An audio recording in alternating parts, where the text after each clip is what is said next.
2 Samuel. Chapter 2. Verse 1. In the course of time, David inquired of the Lord, "Shall I go up to one of the towns of Judah?" He asked. The Lord said, "Go up."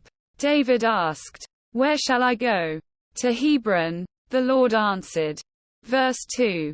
So David went up there with his 2 wives, Ahinoam of Jezreel and Abigail, the widow of Nabal of Carmel. Verse 3. David also took the men who were with him, each with his family, and they settled in Hebron and its towns. Verse 4. Then the men of Judah came to Hebron, and there they anointed David king over the tribe of Judah. When David was told that it was the men from Jabesh-Gilead who had buried Saul. Verse 5. He sent messengers to them to say to them, "The Lord bless you for showing this kindness to Saul your master by burying him." Verse 6. May the Lord now show you kindness and faithfulness. And I too will show you the same favor because you have done this. Verse 7. Now then, be strong and brave, for Saul your master is dead, and the people of Judah have anointed me king over them.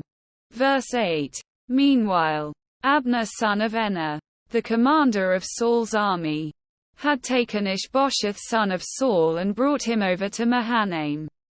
Verse 9. He made him king over Gilead, Ashuri and Jezreel, and also over Ephraim, Benjamin and all Israel. Verse 10. Ishbosheth son of Saul was 40 years old when he became king over Israel, and he reigned 2 years. The tribe of Judah, however, remained loyal to David. Verse 11.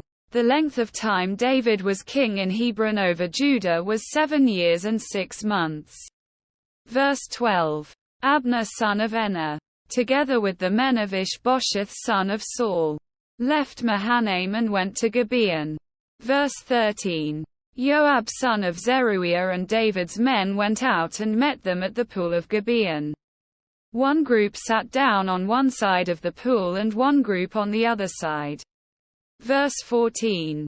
Then Abner said to Joab, "Let's have some of the young men get up and fight hand to hand in front of us." "All right, let them do it," Joab said.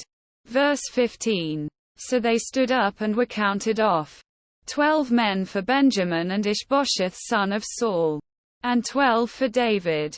Verse 16. Then each man grabbed his opponent by the head and thrust his dagger into his opponent's side, and they fell down together. So that place in Gibeon was called Helkath Hazurim.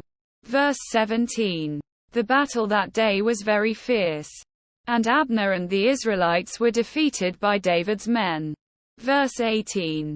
The 3 sons of Zeruiah were there, Joab, Abishai and Asahel. Now Asahel was as fleet-footed as a wild gazelle. Verse 19. He chased Abner, turning neither to the right nor to the left as he pursued him. Verse 20. Abner looked behind him and asked, "Is that you, Asahel?" "It is," he answered.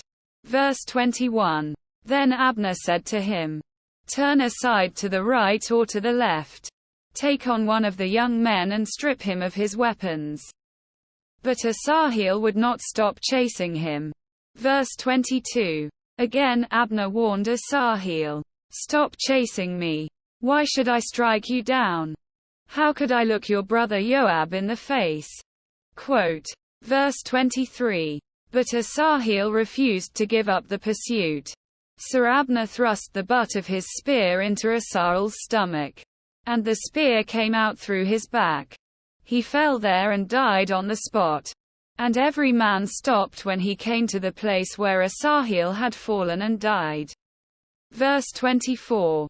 But Joab and Abishai pursued Abner, and as the sun was setting, they came to the hill of Ammah, near Gia on the way to the wasteland of Gibeon. Verse 25. Then the men of Benjamin rallied behind Abner. They formed themselves into a group and took their stand on top of a hill. Verse 26. Abner called out to Joab, "Must the sword devour forever? Don't you realize that this will end in bitterness? How long before you order your men to stop pursuing their fellow Israelites? Quote, verse 27. Joab answered, as surely as God lives, if you had not spoken, the men would have continued pursuing them until morning. Verse 28. So Joab blew the trumpet, and all the troops came to a halt. They no longer pursued Israel, nor did they fight any more. Verse 29. All that night Abner and his men marched through the Arabah. They crossed the Jordan, continued through the morning hours and came to Mahanaim. Verse 30. Then Joab stopped pursuing Abner and assembled the whole army. Besides Asahel, 19 of David's men were found missing. Verse 31. But David's men had killed 360 Benjamites who were with Abner. Verse 32. They took Asahel and buried him in his father's tomb at Bethlehem. Then Joab and his men marched all night and arrived at Hebron by daybreak.